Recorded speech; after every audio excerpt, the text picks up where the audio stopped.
Welcome to Crappens. Don't wait a week for a new video. Join our Patreon at the Crappens On Demand level for instant recap access. Link in description. Enjoy the show.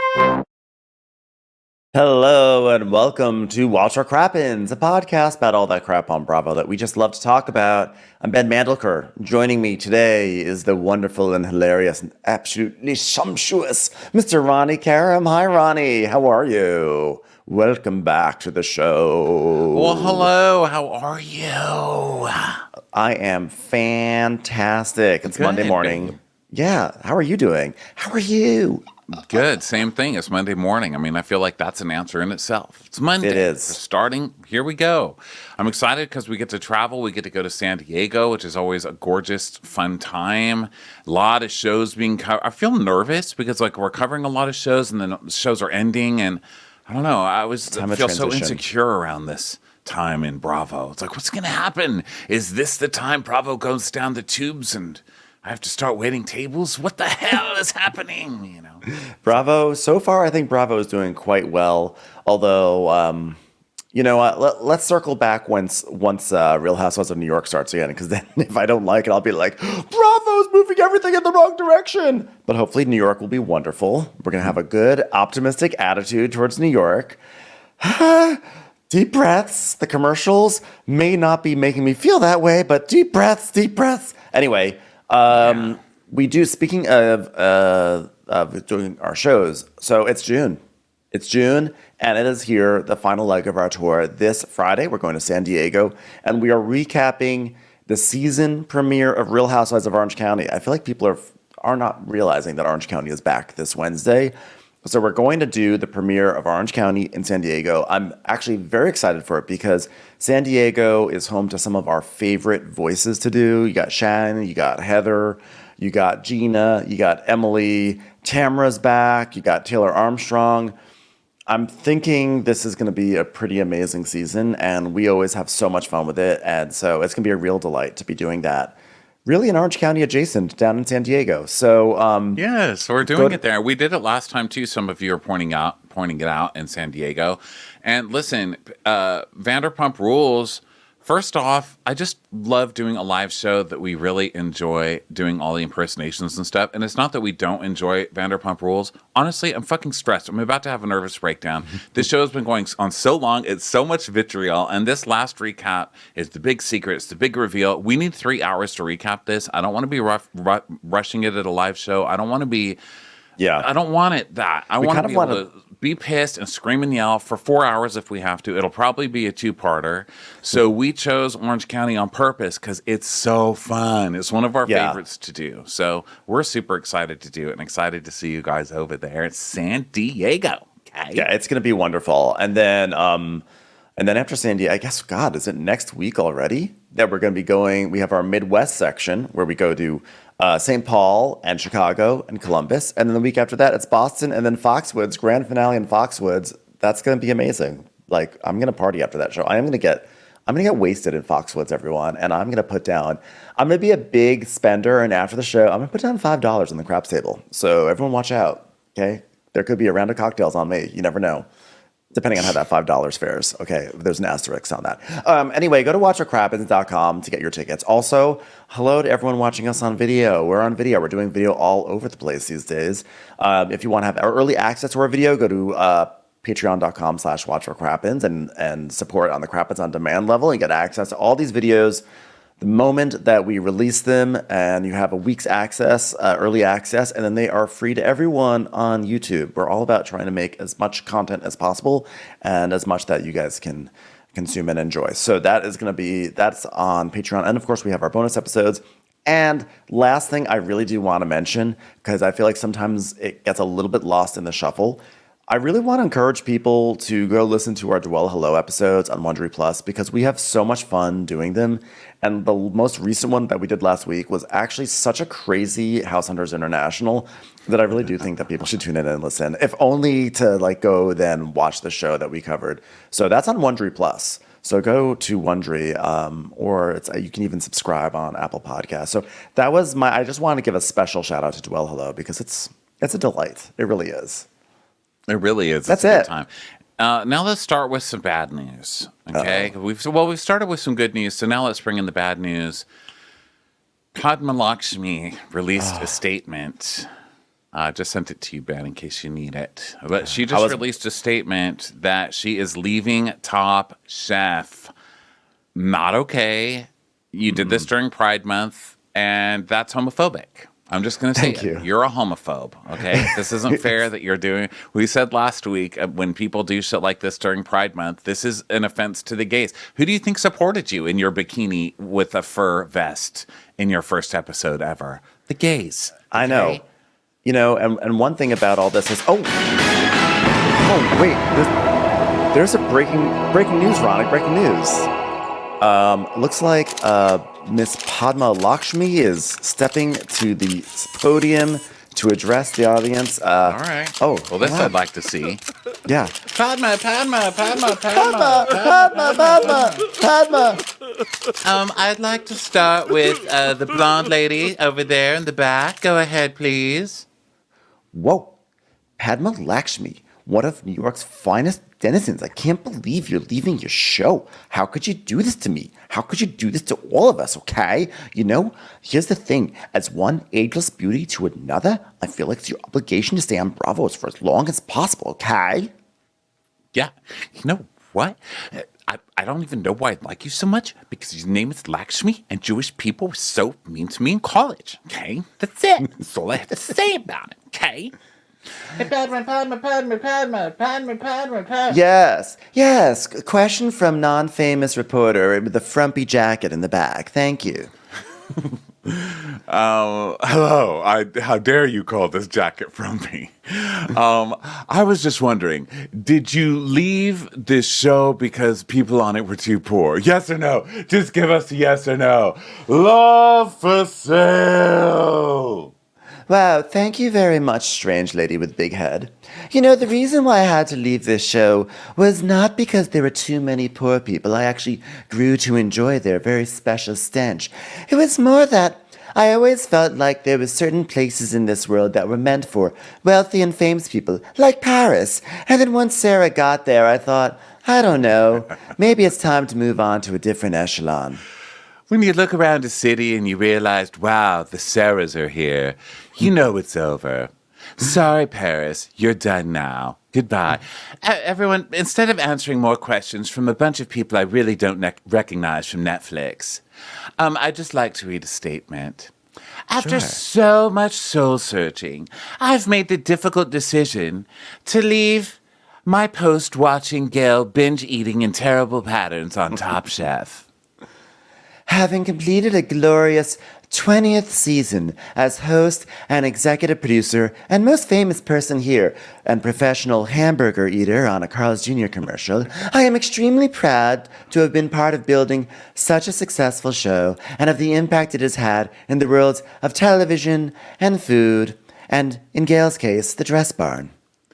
After 17 years, many of the cast and crew are like family to me, and I will miss working alongside of them dearly. The camera people, Tom, Milu, my dear friend Ali Wong, who would come by on occasion, all of the celebrities. I think the thing I really won't miss are the Kenkles kicking me softly under the table every time I haven't let her finish chewing before she gets to make one of her insipid, silly judgment that no one's here to listen to. You know, and it is such a special experience to work with people that you consider family. Special family members whose names you never got to learn because they were too dirty. Family members who never got to be friends with people such as Ali Wong or Lena Waithe or even my good friend, former Chancellor Angela Merkel. Family members like that. I feel like it's time to move on. I need to make space for, well, Gail for one. Honestly, she's growing at the rate of a snail farm. And two, my television show Taste the Nation, which you might remember from a few Instagram posts ago, got more Emmy nominations, Critics' Choice Awards nominations, Emmy nominations, and even Oscar nominations than this show, Top Chef, that I'm talking about. And if you haven't seen Taste the Nation, it's because you have no taste. So please get some. Because Taste the Nation is a show where I go around different cities of America and I ask them where they stole their cultural food from. For example, the burrito. Where did America steal the burrito from? Taste the Nation is a very special program to me as it airs on Hulu, and unfortunately it sometimes gets confused with my dear friend Gail Simmons' failed pilot called I Ate the Entire Nation and There's Nothing Left. Anywho, if you tune into Taste the Nation, you get to hear me ask certain questions like, what is chop suey? Or, what's a hot dog? Or, do you put ketchup on that? It's really a blast. I'm deeply thankful to so many of you for so many years of love and support, almost as deep as a dish that Gail uses to eat her mac and cheese out of. Thank you. Sincerely, Padma Lakshmi. Tom, would you like to say something before I go? I would just like to say one thing. Padma? Padma? When it comes to hosting TV shows, you'll have your good days, you'll have your bad days, and there's a lot of great hosts out there. You're all doing great host work, and today, the person going home is simply the person who hosted the worst show. Padma? Me. Padma? Please pack your knives and go. Not okay. Not okay. Literally not. Like, I don't know what to do. This is a travesty. I am angry. And people think that we hate Padma. And, I literally love Padma. And people think that, she actually is great at her job. And she's also, everything that we make fun of her for is literally the exact opposite of what she stands for. So I also just like that she is there on our TV for all the good things that she does. And I'm just really upset. I'm really, not kissing really her ass right now. What are you doing? Licking up Padma up and down, okay? Because I love Padma. She just quit on us during Gay Pride. Fuck that. There's another time to kiss her ass, and right now is not it. I will not be on your being nice to Padma train. Everything we say she stands for, she does stand for, okay? I'm just I'm a Padma fanboy. You're a Padma. I'm a Padma. I've always been a fanboy, despite what our jokes would imply. I'm obsessed with her, and I'm really upset that she's leaving. I'm really, really. How could you do this to us? ? As you wrote on her posts. Yeah, well, that's the end of an era. Okay, so let's get to it because this is not a Top Chef recap. We are not recapping that this week because there are a million things to recap. So we'll be here for the season finale, I assume. Well, haven't asked Ben. The season finale is this week. Yeah, so I assume we're going to be doing that next week at some point. But for now, guys, we've taken 15 minutes to get into it. Let's get into Real Housewives of Atlanta. Wow, Atlanta. Yeah. Atlanta. One of the shows on Bravo you actually just don't have to show up to work for. Nobody come to work today. It's okay. Hey, listen, we've got Courtney here, okay? We've got Cousin Courtney here. That's really all we need. Hey, you know what? No one bothered coming in today. We've got fucking Manetta. Okay. We've got Manetta in a Hyatt place. Okay. Manetta is in a Hyatt place, sort of getting angry. Oh, don't worry. We have lots of graphic overlays we can use to stretch the time to get some content out of this episode. Okay, Atlanta. This happened last season too, where last season it started and I was like, yeah, I think this season has promise. And then they went on their New York trip, which was god awful. And it kind of killed the momentum for me. And this season too, I was like, okay. And then I'm like, oh no, this season's done. Sorry to be negative Nancy. And you know what? I will always hold out hope that it can turn itself around. And it could. You never know. But honestly, this cast trip was ridiculous. They went to Birmingham. The idea was they were going to Birmingham because Kenya was going to be performing halftime at a big college football game. And then everything went to hell, but it didn't really. My issue is that it went to hell, and I didn't understand really what was going on. It was very incoherent. Did it feel incoherent to you? I don't think anybody knew what was going on. So basically, last week we didn't cover last week, but Kenya has all the ladies together to do sexy dancing to do this show for Kenya Moore Hair Care. And she brought up BravoCon, which I thought was really interesting, and what a mess that was. And if it makes you feel any better, everyone was a mess at BravoCon in that singing portion where everybody came out. All the Housewives with Singles came out singing. They were all fucking terrible. Not a one was good. Even Candace, and Candace is actually good. Like, for the most part, I think Candace is actually talented. But even Candace was like, I'm not singing to track. I'm singing as Candace. And I was like, oh, big mistake. No one came off well in that. But I thought it was interesting that it traumatized Kenya because it means we have something in common. It traumatized me as well. It was a traumatizing moment. But they brought that up. And so now we know that she's nervous. And so we're coming into this like to see Kenya's big show. Like, what's Kenya going to do with this halftime show? I can't wait to see her pull it off, darling. Right. And then she's like, I don't feel good. And then it was over. It was like the end. Yeah. So, but what was weird was that, so at the end of last episode, it was kind of funny because they went to like a janky charity thing and then they got kicked out of it. And they were like, what the hell? And they go back to the hotel and Kenya's like, okay, I'm going to go up to my bedroom. And it was like 9:30 and they're all sitting around the lobby and they get like upset that Kenya went to bed. And it's all edited pretty quickly. And so are they upset? Like, you get the feeling that reading between the lines, they're upset that they're still shooting, but Kenya has gone to bed, and they feel like that's unfair. Like, that's reading between the lines, you get that sense. But that's not actually, like, the narrative of the actual show is a little unclear. They're just like, she should be down here. I feel like something else is going on. Like, whatever that means. What does that mean? Oh, I feel like something's going on. Narratively, it doesn't make sense. They go upstairs. They bang on her door, which is kind of funny. And also they're like being crazy. They're like kicking her door. Kenya pulls the door open and just screams at them like, what the hell's going on with you? And Marla keeps saying, summer, summer, summer, because she's concocted an inside joke with herself that winter is coming. Then she's winter and that Kenya's summer or something. I don't know. What? Wasn't that at the end of last episode? She said, winter is coming for summer, right? I don't know. I don't remember that. I'm glad you told me because I totally missed that whole thing. Well, but that just goes to show how narratively tenuous this all is. It doesn't really make sense why they all went up there, except if you read between the lines that they were mad that they were all still shooting and she wasn't. But like a housewife show should not have to force you to read between the lines to be able to follow it.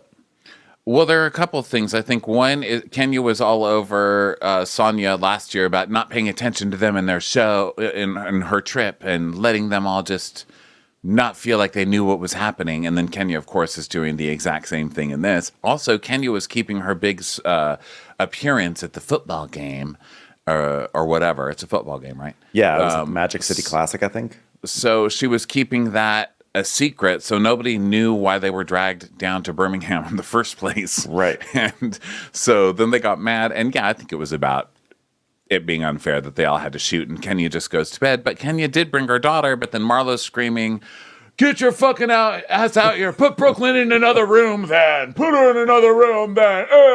And she's kicking the door. And we see Sheree like come and give the door one kick and then run away. So she's going to try and deny it later. But Kenya gets really pissed and starts screaming, you fucking asshole. And they're like, you guys, she said her daughter's in there. So this is where we open, right? Yeah. And Marlo's yelling, it doesn't make, who cares? That's bullshit. And Kenya's like, what is wrong with you, you stupid hoe? And Sheree's like, if you could just come with us, we just want to ask you a couple of questions. Just come with us. I'm like, no, are you the police? Like, who does that? Excuse me, do you mind if we ask you a couple of questions? We can do this downtown. We can do this downtown if you prefer. Or down in the hotel lobby. They have cocktails until 9 p.m. And then Marlo's like, well, who the fuck are you? Stop being disrespectful with your broke ass. And Kenya's like, I'm calling the fucking police if you knock on my goddamn door again. Reverse, ha ha ha. Reverse, ha ha ha. Also, fuck you guys. Besides Kenya, who I love torturing Kenya. Listen, I love a good Kenya torture. I'm not beyond that. But this is a hotel. How dare you? What are you kicking and screaming on the door? I would have had a fit if I was in that hotel. I would have opened the door and started throwing peanut M&Ms one by one at their heads. Well, I would have until I realized it was the cast of Real Housewives of Atlanta, in which case I would be like, oh my God, oh my God, oh my God. Then we would have run up and started kicking the door. No, I would be like, I'll join, guys. I'll be a friend of. We would have. So Sheree is like, so then they decide to walk away. And Sheree's like, I'm confused on this summer thing. What's the summer? Why is summer? And then Marlo's like, Kenya, summer more? She's like, huh. well, I mean, this is what this young lady does all the time. I mean, this old young lady. I mean, she brings you somewhere, she walks, and then she does whatever she wants, walks all over you. So I was like, oh, is that what this is about? Like, but was there an issue where they wanted to be doing something else, and then Kenya said, no, I got to go up to the hotel room. Like a narrative, like I'm gonna harp on this point several times because narratively it didn't make sense, and like I feel like the reason why I'm gonna be in a big harp space right now is because I do feel like this show is struggling, and this is a great example of why it's struggling. Well, I think she wants to fight with Candy, right? Because she wants to still make her nephew's death somehow Candy's fault. Right. And I would be lying if I didn't say, I lost my blood nephew a few times this week, just because she said it so many times last week. And I was like, but what's your point? Like, what does that have to do with anything here, ma'am? So she's trying to make that a storyline with Candy. Candy's not here because she's at the Essence Awards. Okay. So then she's trying to make a fight with Kenya. And Kenya goes to bed early, so she's not going to be able to fight with Kenya. So now she's left with all these extras, and she's like, what am I supposed to do with these people? So now she starts fighting with Monietta for no reason. So she's like, okay, well, I know that's your friend, Monietta, but that's not cool. So I'm going to go have some steak, and you guys can sit here and knock and click-clack all you want. And I just wrote, what a sad fucking group. So nobody in production took one moment to look at this footage and say, we've got Sonia, Courtney, Sheree, and Monietta, and Marlo, and think, guys, we need to think about this. Can we call a meeting? Why is everything else okay to put on pause for indefinite amount of times? We just heard that they are putting Jersey on pause for months because they're trying to figure that out. We just heard they're putting Vanderpump Rules on pause for months to try and figure that out. Everything is putting on pause when it's a mess, except this show. Why do you keep the bus running on this show? This is off. You can't have Courtney and Monietta leading a show. You can't do it. You definitely not Monietta. I don't know why they brought Monietta back. I'm sorry. Like Courtney has some upside, and really just because she sounds like a wicked witch, so I'm like entertained by that. But like she has some upside. Monietta does not. But I agree. It's like why? I mean, New York, they just cleaned house after one like okay season. Like some people didn't think it was a very good season, but like not nearly as bad as any of these seasons. And they just cleaned house with that. But this show, it's like over and over and over again, and they gotta. I mean, I think they got to get rid of the big stars on this show. Believe it or not, people keep on saying on Twitter like, bring Nene back, bring Nene back. Obviously, Nene was like one of a kind, iconic, amazing, and wonderful for the first half of her run, I would say. But then she really became a lunatic, and she became really difficult to watch and unpleasant to watch because her ego really got so big. I don't think Nene is necessarily the answer. I'm not opposed to it. I'm open to whatever, but I think that Kenya and Candy, they got to go. I think Portia has to stay gone too. By the way, people that bring back Portia, I think it's the ones who are become such big stars. It forces us into relitigating old shit. This isn't about the old history. History is history. It's done. Okay. What are you going to bring George Washington back? Like it's done. It's history for a reason. It's over. Okay. Look at the dollar bill. I don't think we need to like relitigate and bring people back and talk about why they were gone and if they deserve it. No, we need to just start with what you have. If you're in an office and people aren't showing up to work consistently, Drew is not showing up to work at all this season. I don't know where the fuck she is. Candy has other obligations. I get that she's got to be somewhere, but shoot it. I mean, they're not even going to show it? Okay, then you've got Kenya, who's calling in sick yet again. She called in sick with the flu last season. Am I believing this? I don't believe this for 2 seconds. She's like a typical faker. She's like a little kid holding her temperature, her thermometer up to the light. Show up to work. If people aren't even going to show up to work, don't bother me with your show if you're not going to bother your cast with your show. Kenya is one of the greatest villains in Bravo. Like she does the villain thing better than almost any single person, but she hasn't been doing it. She's actually just been doing like she's actually almost gone in a weird way to her pageant space again, like sort of like Miss Perfect. She's got, she's the mother. She's all about sort of trying to do a prim and proper thing. I wonder if, like, actually Kenya is uncomfortable or Kenya does not work well if she is the sole alpha. I almost think she needs another alpha, like a real alpha or a real big star that she can be jealous of.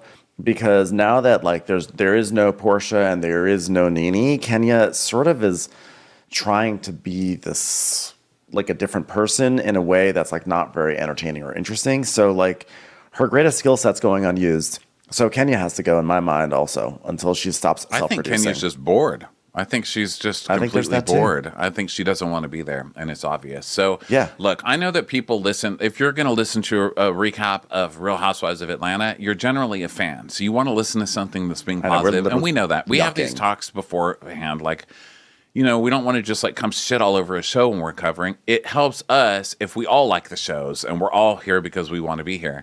And I still like the show. It's not that I don't want to cover it or anything like that. It's just that, come on, dude. Like, you guys have to like stop this because they're afraid of stopping this train, and you're not taking care of problems that have been there for too long. Kenya's been checked out for too long. Candy has been doing the same shit these people are checked out. It's time to retire them.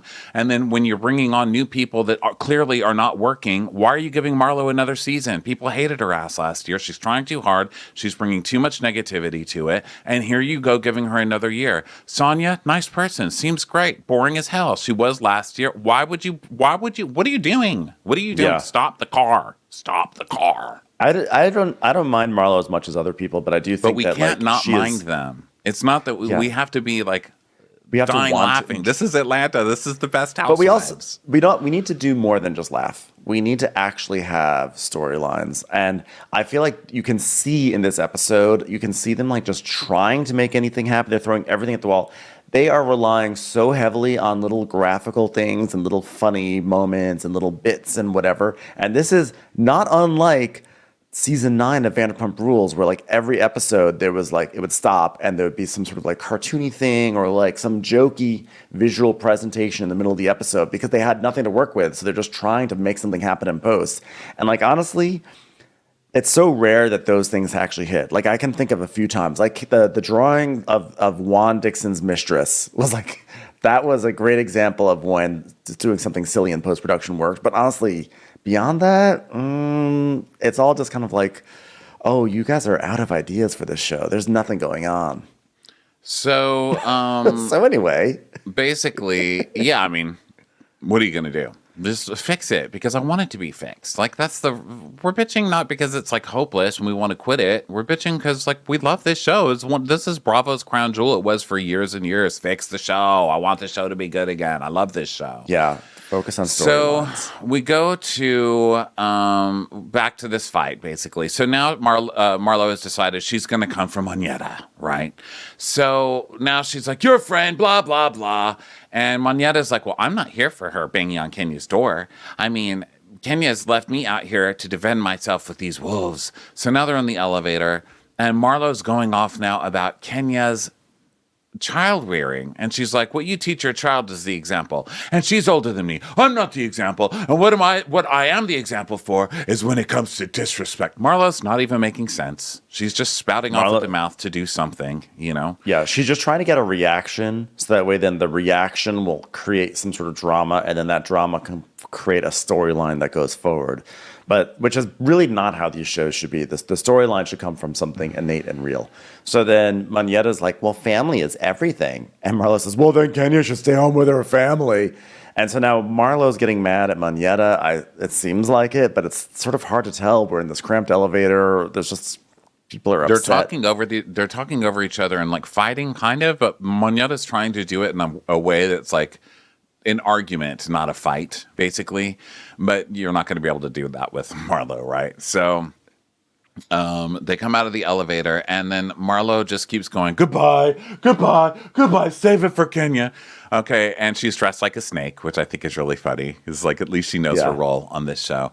So then she goes from the elevator through some weird storage room looking thing into the lobby, which is why I'm calling this place the Hyatt Place, because whenever we've stayed at the Hyatt Place, like sometimes you're walking through the little section where they sell the Snickers in case you come home late, and then you're like, "Charge us to my room," or whatever. They're walking through that trying to be in this glamorous show. So they walk through there, and she does like close the door behind her, which of course hits Moneta, which was the point.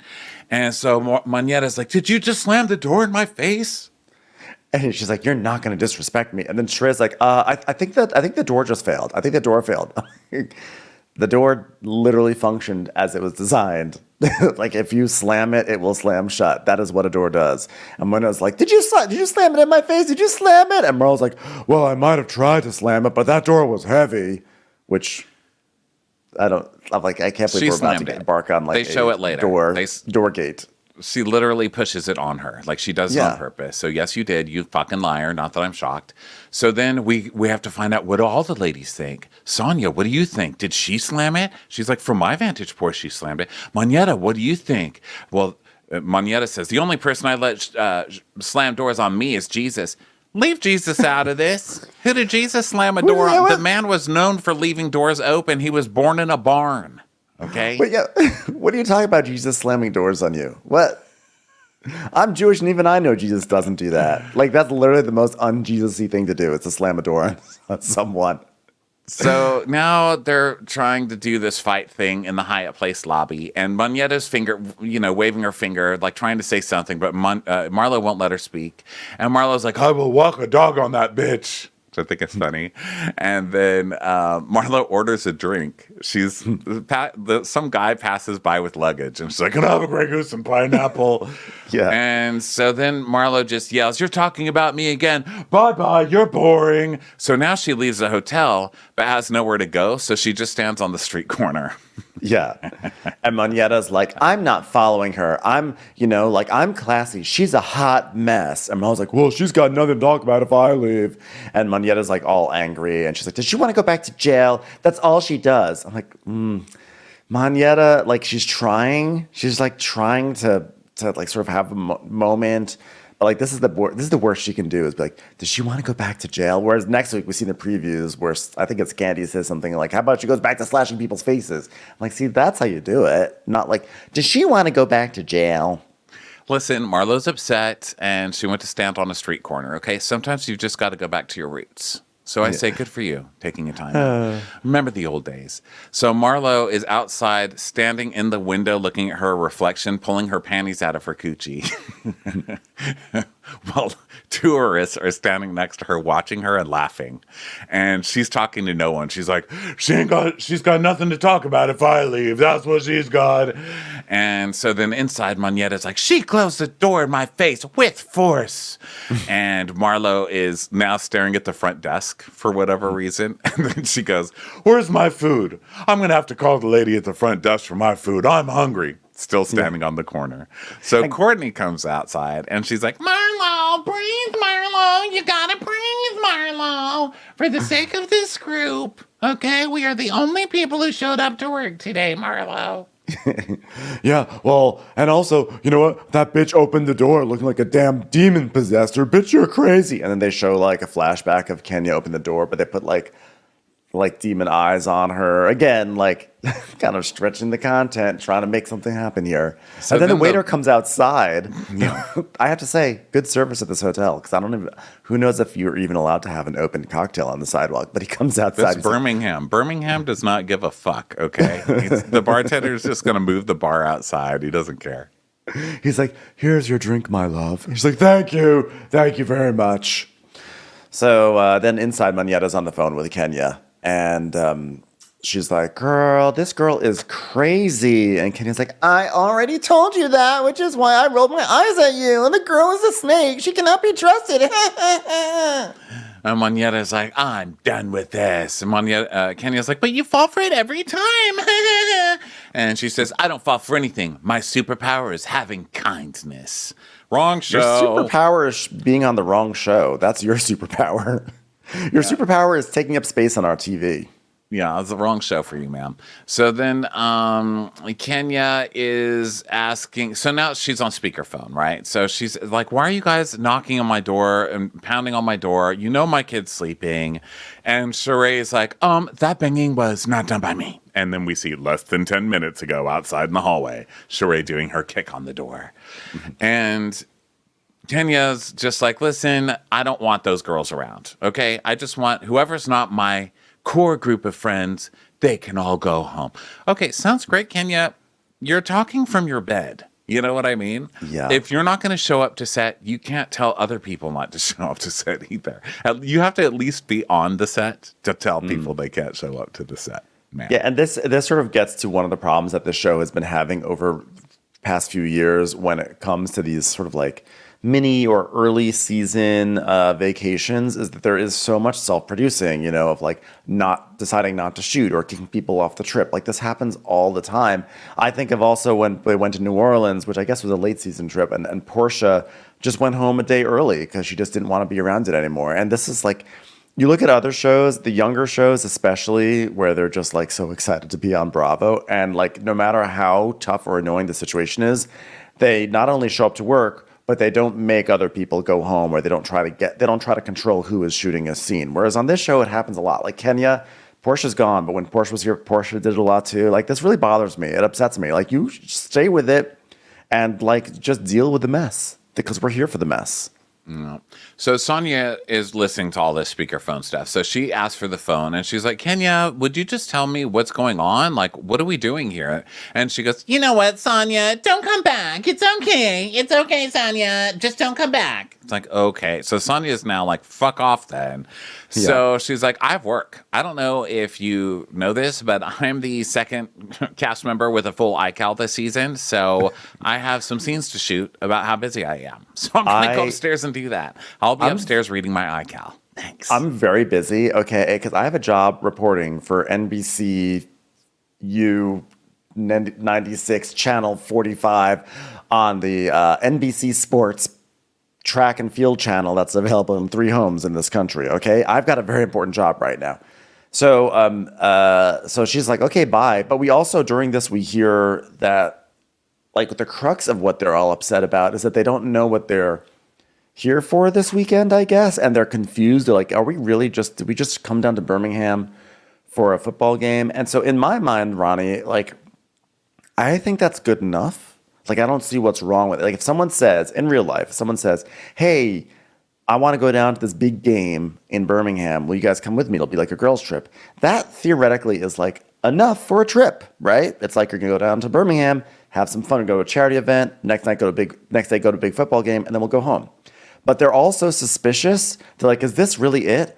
That I think it's so weird that they are so suspicious right now. And I think that, again, it requires some like reading between the lines of that. I think they are worried that there's going to be some sort of ambush or a setup or something. And they know that production wise, there's something else is going on and they want to get to the bottom of that, but they can't say that on camera. And again, that's where this entire like trip in this episode is sort of incoherent, because really the thing that they're upset about seems like it's related to production and not related to anything that pertains to a storyline on camera. I think they're pissed because Kenya's taking up one of the trips of the season for herself. It's like a trip thing. Kenya's doing it, and then she doesn't do anything that you're supposed to do when you're hosting a trip. You're supposed to plan events. You're supposed to plan dinners. You're supposed to plan all this stuff. And when you don't do it right, people judge you on it. And so she's come to this trip. She's dragged them all to a party they got kicked out of. They don't even know why they're at this party and why they wouldn't be welcome to shoot there. It's weird. And then Kenya goes to bed early without having anything to do for them, and they have to shoot on her trip that she dragged them all to and make plans, and they can't just make plans to go somewhere impromptu. You have to get forms filled out. You have to, all this stuff is planned way in advance. There's a 50-person production crew waiting to shoot you somewhere. So the crew is making them shoot, and they have nowhere to shoot. And Kenya's just like, bye, I'm done with you people. I don't have to do anything. When she's probably making more than anybody but Candy on that show. You've got everybody else showing up for $5. I mean, I don't blame them for being pissed, And I'm sorry you have a child. Wah! Get a fucking nanny for your kid. What the fuck are you doing, dude? I think you're right. Your daughter to work day. Get a nanny. I think you're right. I think it's all of the above. But the point is that still, ultimately, their frustration is with something pertaining to production. And that's just like, that's such a meta thing. And it's also just not compelling. It's not compelling to watch people be upset with the logistics of how the show they're on is panning out. Like, who cares about how things are going with production? But they're trying to make it seem like it's something more than that, and it's just like there's no story. The only story is like how like they are interacting with being presented on TV for the alleged story that we don't even have. So then Marlo immediately starts her, oh my God, I can't believe they made me so angry. I let them do this and I'm a good person. So Marlo is the quickest switcher between asshole and victim. And here she goes. Now they've done this to her and made her embarrass herself in this hotel and la la la. So she's starting that. And Courtney's trying to do her best friend kiss ass thing and stick by Marlo, even though Marlo is clearly in the wrong, right? Yeah. So Marlo's like, I just texted her, you're a rude, selfish motherfucker. Seek help, you rude bitch. And then Sheree is inside, and Moneta's like, well, I'll tell you this much. I'm not afraid of confrontation. I was like, well, you're also really bad at it. Yeah. You do it in a very uninteresting way. And then meanwhile, Sheree is asking Kenya, like, so everyone's saying, are we just here for the big game? But I feel like it's more than that, Kenya. And she's like, fine. I'm performing at halftime. It's still a big game, though. And Sheree's like, well, Kenya, that's all you had to say. I mean, fuck the game. We're here to see you. She goes, well, I just wanted you all to be shocked. And this is like a once-in-a-lifetime opportunity. So, let's see. So then we're trying to get everybody together, right? And Moneta's like, I'm going to snap. I'm about to snap, and I've never snapped in my life. I was like, didn't you just say you have no problem bringing confrontations and snapping, basically? She's like, I'm going to snap, and I'm going to write a very angry letter in my journal and keep it for myself, and I'll always remember this moment. Wow. Watch out, everyone. About to write a thank you card and not sign it with my calligraphy name. Only I'm going with block letters. And no underlining, nor a smiley face afterwards. So then Kenya's still on the phone, and so Courtney sits down, and Marlo sits down, and Marlo's like, Moneta's like, listen, I'm not a killer. Moneta says this, I'm sorry. I'm not a killer, but don't push me, Marlo. And Marlo just starts laughing loudly. She goes,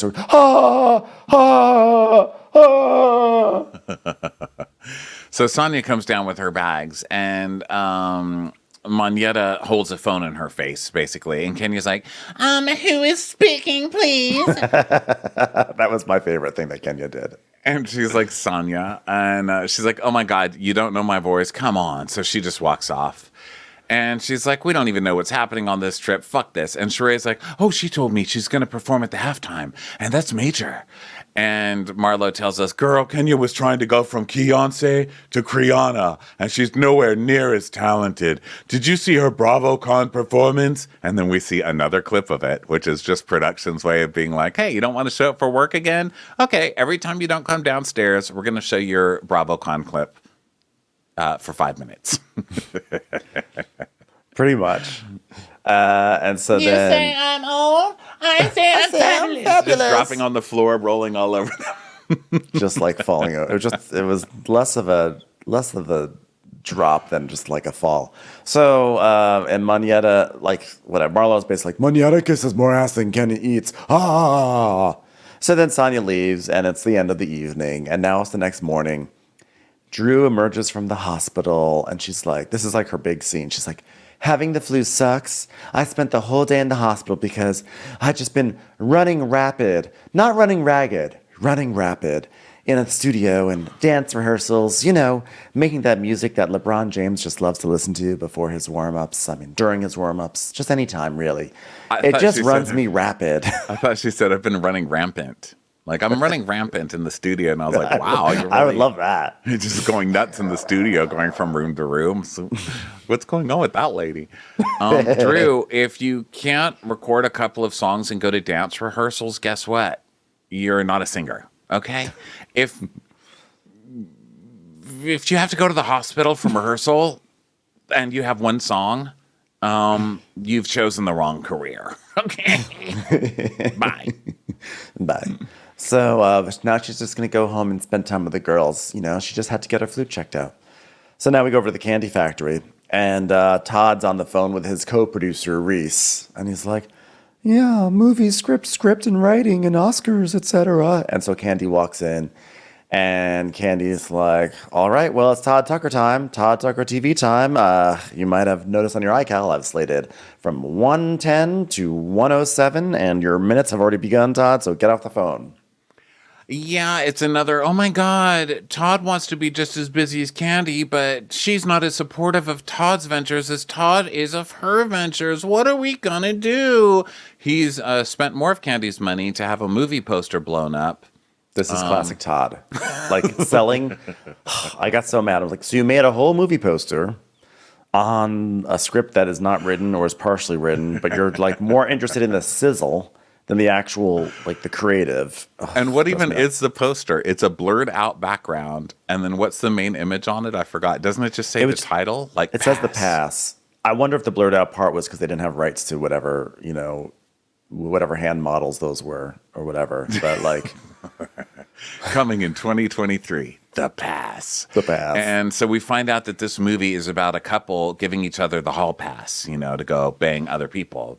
Right. Not to be confused with the movie Hall Pass from 2011 starring Owen Wilson and Jason Sudeikis. Or to be confused as the not to be confused as the response from most of the audience, Pass. Not to be confused with a part of a journey that the Donner family went on where they all ate each other by the end. Pass. The Donner Pass. So, I don't care about any of this. I'm tired of this storyline. I'm not covering it anymore. Anything else you want to add? Candy's busy. Candy's busy, Congrats. and her mom still hates Todd, and they're devastated to think that their child could grow up seeing their grandma being awful to Todd, and that would just be the worst thing in the world. Yes. So, yeah. And then Candy's like, what do I do about my mom? Better have a talk. Here's what you tell your mom. Mom, you fucking leech. You have never had a job. You haven't had a job in 20-something years, at least. You have a restaurant named after you for really doing nothing. Let's fucking face it, okay? Thank you for giving birth to me. I bought you a home. I give you an allowance. If you want the home and the allowance, stop talking shit about my husband or get the fuck out of here, you old witch. Fuck off, lady. That's Also, what you tell your mom. Todd. Okay, little advice for Todd. Okay, I know you want to make a movie that's not based on a movie from 12 years ago, but perhaps takes a lot of storyline from it. But I know that's compelling to you, but why don't you write a movie? Why don't you write a revenge piece on Joyce in your movie? Why don't you write a movie about an awful mom named Jerse and just get it out all there? Why not use her as your muse? Just take her down. Read her for filth in your movie. Don't do something that's like already like The Pass. Like that's actually a really good idea. To make a movie about a mother-in-law who's just evil and undermining and trying to undermine you all the time. But and funny. Then he just slowly starts killing the mother-in-law. And nobody, like maybe like putting a little drop of dish soap or something into her Maybe food. he puts her on a train. Hear me out. He puts her on a train and he figures out a way to throw her from it. That would work. A remake of Throw Mama from the Train. No, I think that like for sure. Like you should just like wasn't there a Candy in that movie already? I mean, it works out perfectly. No, wait, who was that? Danny DeVito and who? Was it John Candy? No, that was Planes, Trains, and Automobiles. Sorry. I never actually really liked Throw Mama from the Train, but it has a great title. I think there should be something like She's like, oh yeah. She's like this terrible little mama. I liked her. That's all I remember. Throw Joyce from the Train. Like throw Joyce from the old lady gang. Do it, Todd. I'll support you. Yeah. Unfortunately, Okay, she's right so about everything, but, they whatever. should change the name of that restaurant to Old Lady Duo and get rid of Joyce. Okay, that'll show her. You need to draw some hard lines in the sand. Old lady small gathering that used to be one person bigger. So then we go back to Birmingham, and This is where the show is at right now. That we're spending more time brainstorming ideas for Todd Tucker than we are talking about what's happening on the show. Yeah. Well, we go to Courtney talking to Drew on the phone, and poor Drew's in a bath, guys. She's just had such a rough time of it. Fire Drew. She's too new on the show to be pulling this shit. I say get rid of Drew. So then we go to Marlo faking it with her life coach. Like, I can't believe I let them bring me to this point. And the life coach saying a bunch of bullshit, meaningless pop psychology words like, you were triggered. She is the triggerer. Okay? Yeah. You don't get to tell. This is why life coaches are dangerous and you need actual trained help. You can't have people making everybody else the problem at all times. Okay? This is bullshit. And using the word triggered, if someone uses the word triggered at you in therapy, they're the wrong therapist. Promise me. They're never going to do anything but steal your money. Well, I do think that this life coach, to be fair, was basically saying, like, she's saying things, she's doing things, and those things trigger you, but she wasn't saying it was their fault that they triggered her. It's just more like, it's your fault because you reacted to it, you know? Like, basically, the idea is that there's triggers all around us. Anyway, I'm not going to stand up for a life coach because it's really, like, there's just better things to do in life, like come up with movies for Todd. So, I will say this, you know, the proof is in the pudding. I don't want to sit here and talk about the baker and the candlestick maker, okay? I judge the bread and the candle. If the bread and the candlestick sucks, then the bread maker and the candlestick maker, the bread baker and the candlestick maker suck. Okay, so listen. This is what I'm saying to you, Sharon, the life coach. Marlo sucks, so you suck too. Okay, is this the resume you want to leave behind, Marlo? Do better. The butcher, the baker, the candlestick maker. What is the rest of that? I just know. I don't know. I left the butcher out. I totally erased. You said the baker and bread maker, and I got confused. And I was like, I bet the bread maker is resentful of the baker, but the baker can do more. And then I was like, wait, there is no bread maker. Can you tell what a pleasant child I was? I was like, fuck this story. Do better. The butcher, mother. the baker, the candlestick maker. God, they probably hate the candlestick maker. They hate the candlestick maker because the butcher and the baker can I fucking hate the candlestick maker. If I meet one more person job? making a fucking candle, I don't need. The world doesn't need more candles. Get a real job, okay? Get a real job. Candles. Wait, does a candlestick maker make candles, or does it make the actual candlesticks that you put the candles in? Oh, well, don't you call candles candlesticks? Like when you buy like a stick candle, Possibly. aren't those called candlesticks? I don't know. I think you're right though. You know, I would think so, but I know in Clue that you can kill someone with a candlestick, and I'm pretty sure you're not killing them with a wax candle. Unless the candlestick just is like a general umbrella term for really all items that are part of the candle structure, including candelabras and candlestick holder. Is that what it is? The butcher, the baker, the candle family of products maker. Saratoga Spring Water's family of candlestick products brought to you by Talenti Layers. Talenti, the best candlesticks. I'm just here to announce that I'm leaving this Real Housewives of Atlanta recap. Bye. Bye, Paws. I'm looking at the definition of candlestick. This is where I feel like I'm actually getting dumber over the course of this episode. A candlestick is a support or holder for one or more candles. Yeah. It's not the candle because the candle's a candle. Well, I was wrong on that one. I quit. Bye, wow, everybody. Ronnie, how does it feel to have misrepresented your claims about candlesticks? Wow. Okay, so then we get a big dramatic announcement on the screen that says, at 10 a.m., Kenya informed production she would not be able to shoot. And then we see Kenya's hotel door cell phone footage, and then she's in bed, and she's like, I have to call 911.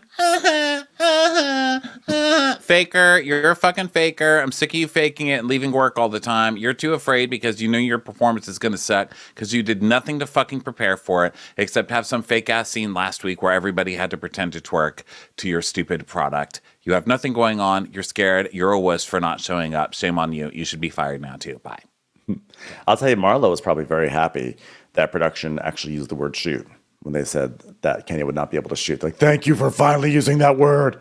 So finally, someone not afraid of candy. Drew's so like, Kenya, we don't like to use that word. I'm sorry. We're ready to what? I'm sorry. We don't like that word in Chicago. Okay. we say roll film in Chicago. Kenya calls an ambulance, which is a great use of the city's resources for someone who has a fever.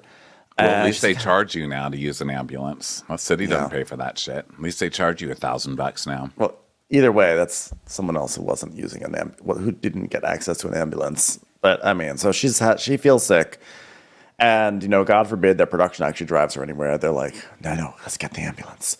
So then she tells us she's just, I woke up feeling the weight of everything I've been through the past few weeks. Remind me what you've been through the past few weeks again. What's happened on this show? What have they done in the past few weeks? Yeah, literally nothing. So what is that? I don't even remember the season premiere. What did they even do? Oh, I remember there was a Gatsby party.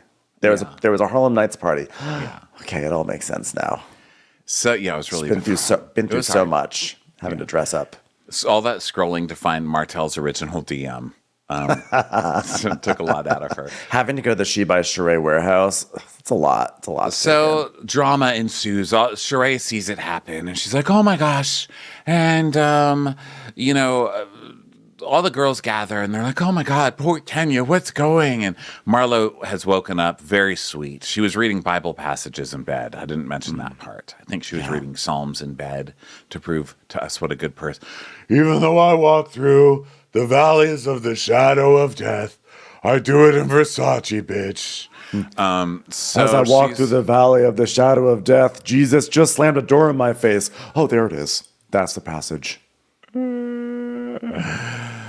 So then Manetta starts something about her mom passed away this summer, so being in the hospital makes her think of that, and so she starts sobbing.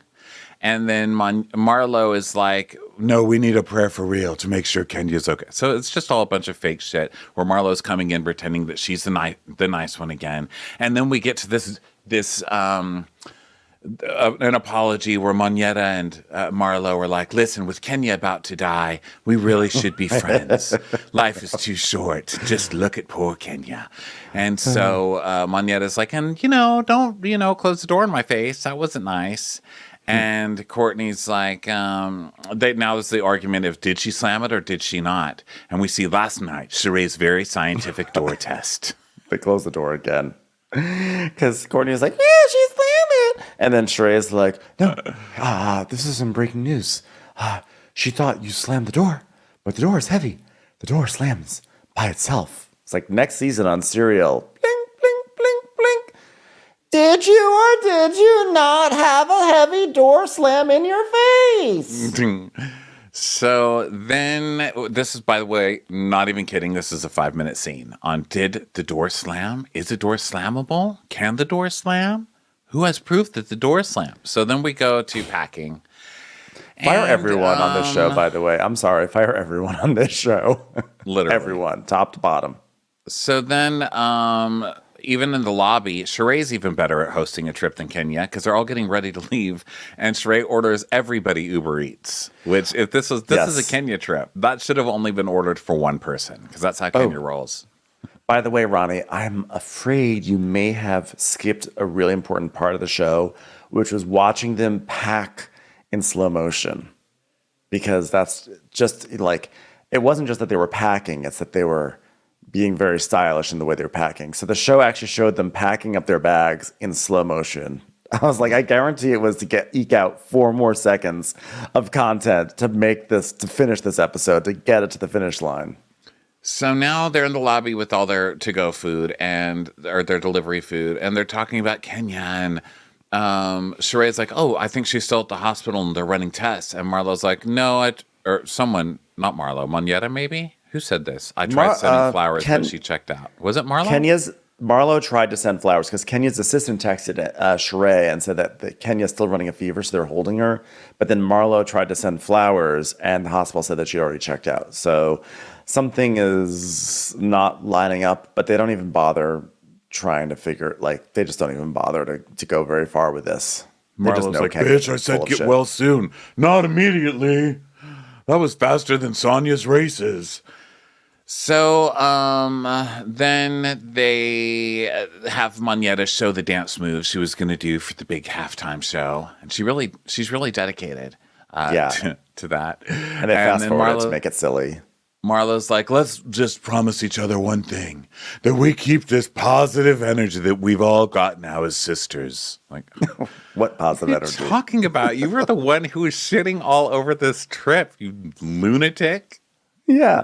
And she goes, and Shreya's like, okay, and when you're with your other girlfriends, or like when your other girlfriends are on Candy and Kenya, are we still going to be able to have that same energy? And Manietta's like, as long as you show me respect and don't try to fight my friends. And Marlo's like, that might be a problem. Oh. So they have this like weird moment where they're like going to pledge to be like really good to each other, which means that they won't be good to each other, and then that's going to become a fight. That's going to be a storyline like, you promised you'd be good to me. We said we'd have this good energy, and then you didn't. And then that's going to be a fight. You just know that. So then we get to Courtney, and Courtney's like, In keeping with this energy, Sheree, I have a question. Are you gonna be good energy with my cousin? stop calling her your cousin. She's not your cousin, Courtney. Stop trying to like keep hold of this show, okay? It won't be long. It won't be long now. Just let it happen. Okay. Yeah. So Sheree's like, well, I haven't met the wonderful part yet. And then we see clips of them fighting. And Sheree is saying, she called me and we made up. But then a couple weeks later, she was talking shit about me on a podcast. And we hear this podcast clip of Drew saying, oh, do you guys want some tea? Well, when the reunion was over, Sheree started confiscating everything that she gave everybody. We didn't even get to keep it. I have no she by Sheree. And Sheree's like, well, that's what I get with her. I don't know where we are. What's going on with her? Maybe if she did more cardio instead of running that big fat mouth, then she'd have more to focus on than just me. Okay, so now you're going to do some fat shaming. How about instead of doing so much cardio, you actually go to work and fucking get stuff done, Sheree, so that you can let people have the merch that they would be wearing to promote your fucking business that you don't even know how to promote. Fucking kidding. And now you're going to make me stand up for Drew? So then they're all laughing because now like Manietta's back in the lobby packing up, and then there's three of them out on the sidewalk and they start laughing about how they're dropping like flies on this trip. And then they put up a graphic like ANTM when they eliminate models and they're all sort of disappearing. And it says Kenya's ultimate worst girls trip, which is sort of cute. But again, like they really are having to go to Photoshop a lot in this episode. So now like this Birmingham trip is finally put to bed, and we shall like never talk about it ever again in the history of Bravo and Watch for Crappens, hopefully. And we go to Drew and Ralph with the kids doing homework, and the kids are making sound effects. The kids are really cute and everything. And then we see Candy hanging out with her cousin Weenie, and Weenie's just saying how proud she is that Candy's on the Ebony 100, and she's always been Candy's biggest fan. And then we kind of settle in a little bit on Sonia and Courtney getting crystals. And there's like talk from the woman who works at the crystal place that there's this one crystal, you can put it on your noni and it'll do things. It's good stuff. Good stuff. Good stuff. So then the next big scene is Kenya's house. Sheree comes over and Kenya's like, I am so sick. Doing the Kenya thing. We've seen it a million times. And so she's talking about how disappointed she was to miss her her big Kenya Moore hair care moment. And then Sheree, of course, they start talking about Marlo. And Sheree, of course, is like, I will not defend Marlo kicking your door. I will not defend it. And the producer's like, didn't you bang on her door too? And she's like, I absolutely did not. Kenya's mad at Marlo because Marlo kicked the door. And I did not do that. So we see a clip again of Sheree kicking the door. And Sheree telling us, I'm a lady. And she's like, I think Marlo's just being like this because she wants your attention or your approval or something. And then Brooklyn runs in for hugs, and she's the cutest fucking kid. Okay, so she runs and she hugs her, and she shows off some karate. And Kenya's like, oh my God, it was so good to see you. Okay, go to your nanny. Bye. Okay, this is all we ask. Okay? Keep that energy for girls' trips. You have a nanny. Right. Stop acting like you're doing this alone and living out of your car. No? Exactly.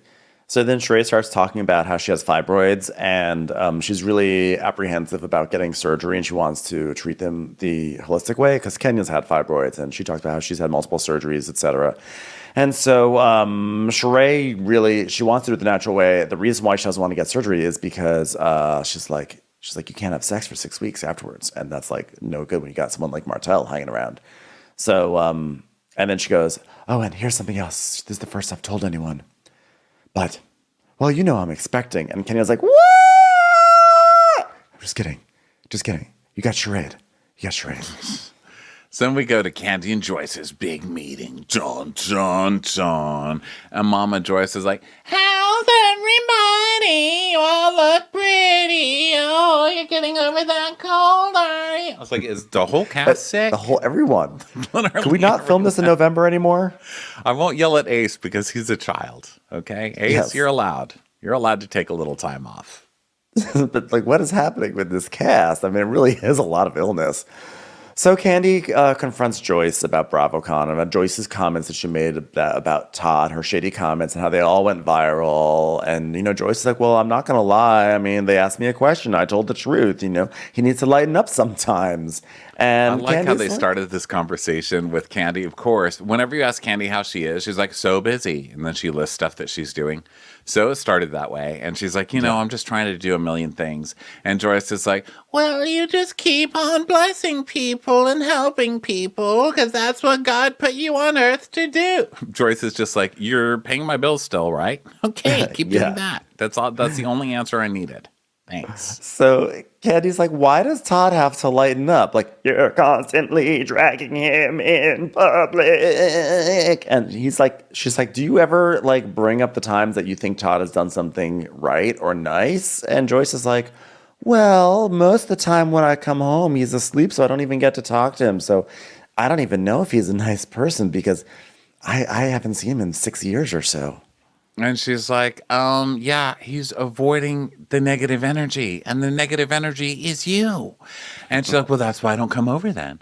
And Candy's like, listen, you got to stop this. You love your grandchildren, and what if they're older? They don't want to see you talking like that about their dad.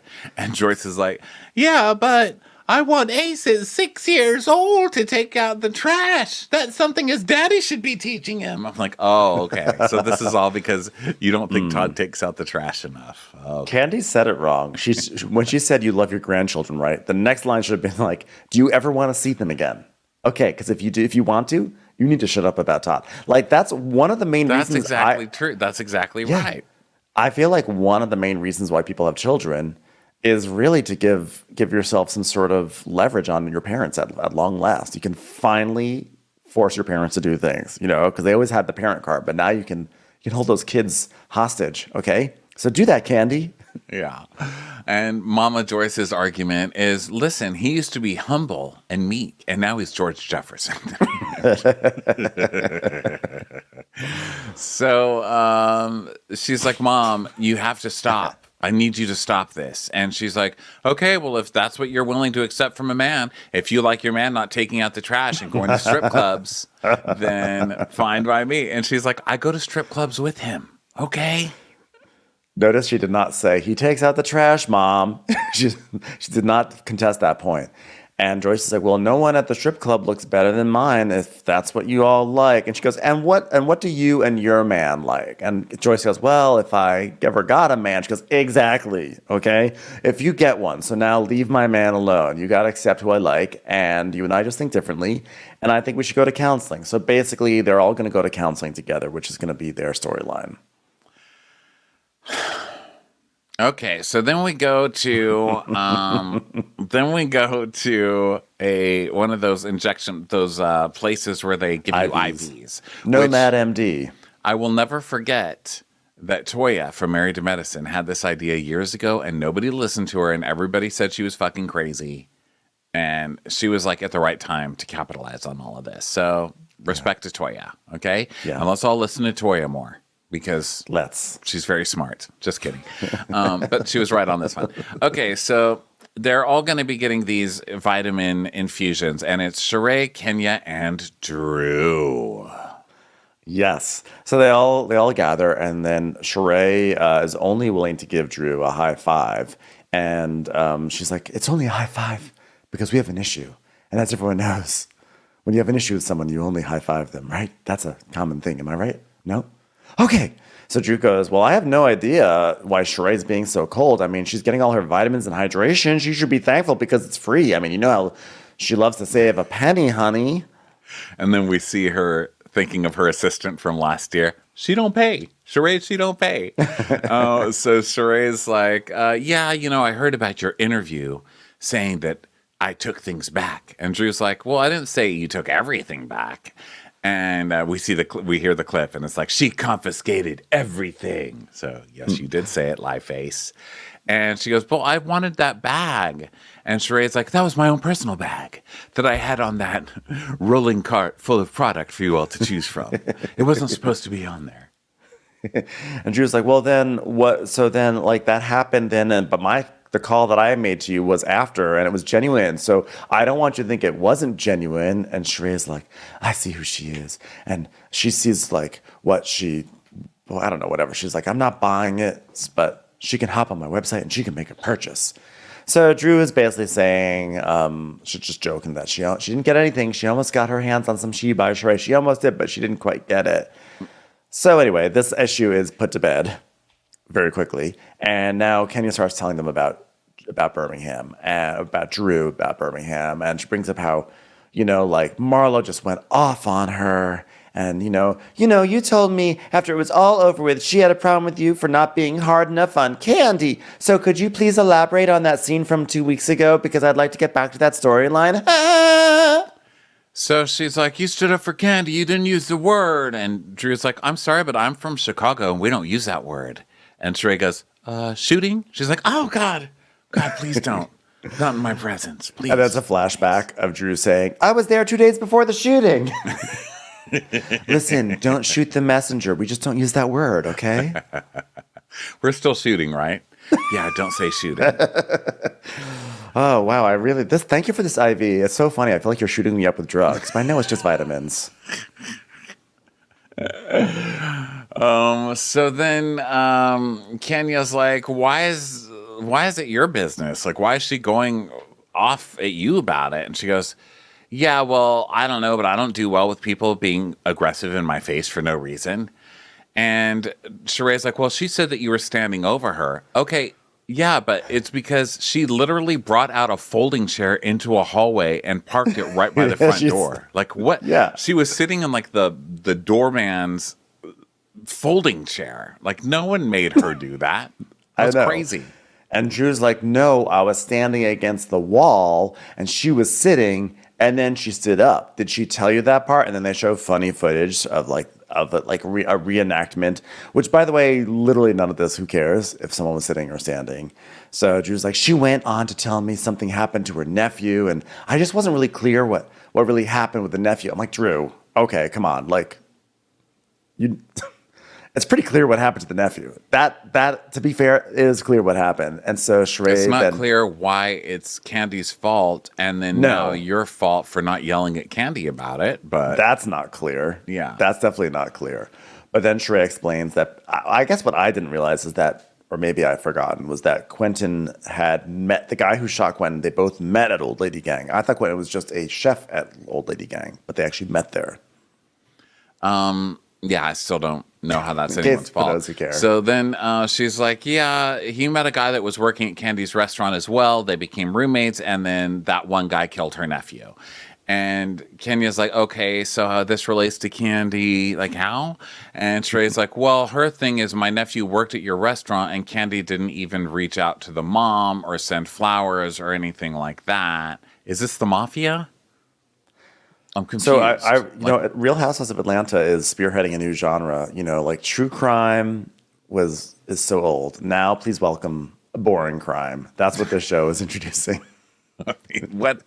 I'm still. It's a stretch. It's a stretch. Okay. So then Kenya is like, okay, whatever. So Courtney, let's talk about Courtney. Okay. So did you give Courtney my phone number? I know she's your cousin. And she's like, I did not give her your number, but she did invite you somewhere, right? I know. I told her to invite you and gave her your number. So it could be really fun. It's going to be like team building. We're going to do like laser lights, like a Matrix. It has all these activities and missions. It's going to be so fun, guys. We're just going to hang around and shoot the shit. And I don't know. I'm sorry for giving her your number. I really hope I didn't shoot myself in the foot right then. But anyway, yeah, I'm glad I didn't give her your number. So that's going to be fun. Just like team building with lasers. Just like the best team building exercises you can imagine. So then they talk about this pact they made to have good vibes. And Sheree's like, yeah, that we just want to continue having good vibes with each other. And then it's like 3 days from now. And we see Kenya telling Candy what Marlo said about the nephew getting shot. And then Kenya saying Candy saying her character went out the window when she slashed all those faces. Yeah. I just give it, yeah, that's all. I had nothing more to say than and Candy that. yelling, I'm only crying because I can't choke you, bitch. And then Kenya says, we'll see who can show up and who can show out. So it looks like next week people actually arrive to the set, which is nice. That's pretty big news. Yeah. So we'll see. We'll see. Maybe they have a fight that's interesting next week. But till then, sorry to be kind of a downer on the show because we try not to come from a place of being downers on the show. But honestly, we also have to be authentic to ourselves as well. And, we have to express our feelings.